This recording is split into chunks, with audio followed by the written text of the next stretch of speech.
Nandito ako ngayon sa tulay kung saan nakatayo ang dating release ng tren. 1913, the old bridge was built so that can go into Tarlac because before there were no such cars and road to Tarlac, and its flight was Tarlac to San Jose. Nahukay ng ilog ang puno ng tulay, kaya tumagilid noong 2010, kaya hindi na tinuloy ang dating bridge.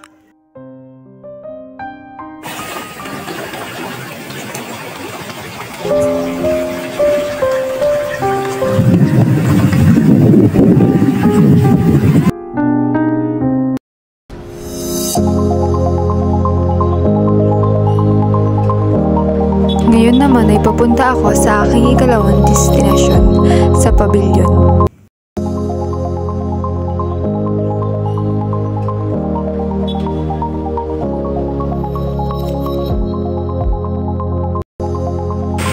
Hi guys, nandito ako ngayon sa Pavilion na mas kilalang treehouse na matatagpuan sa Matingkis. Ang Pavilion ay para sa mga mahilig mamasyal ng mga ganitong klaseng tourist attraction, lalo na ngayong sumasailalim ito sa beautification project, kabilang sa improvement na nasabing lugar, ang paglalagay ng solar lights, hanging bridge, picnic area at landscaping. Magkakaroon din ito ng kayaking. Nakilala ang lungsod sa turismo sa pagiging pangalawang science city sa buong mundo dahil sa mga institusyon ng agham na nakatayo dito.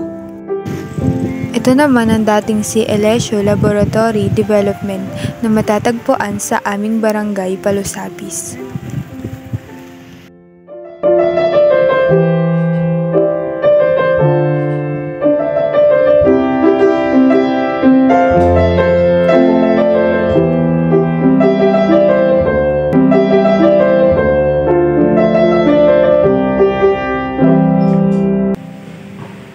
Hi guys, nandito ako ngayon sa aming paaralan kung saan ako nag-aral na matatagpuan sa aming lugar ng Palusapis. At dito rin ang dating si Elesio. The three University Laboratory High School were first known as Barrio Development School, located at Bibiclat, Aliaga, Nueva Ecija, Palusapis, Science City of Muñoz, Pinili, San Jose City. They started in 1974 under President Amado C. Campos and financed jointly by the university and the Educational Development Project Implementing Task Force.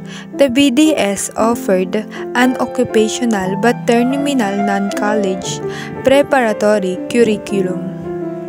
Due to the changing needs and aspiration of the people in the service areas and barangay, this terminal occupational concept of the curriculum was changed to a college preparatory curriculum. It was approved by the C. Elesio Board Resolution number 1870 Century to 1979. The new curriculum, General Secondary Curriculum, was implemented on June 1, 1979, and the school were then called the C. Elesio Secondary Schools.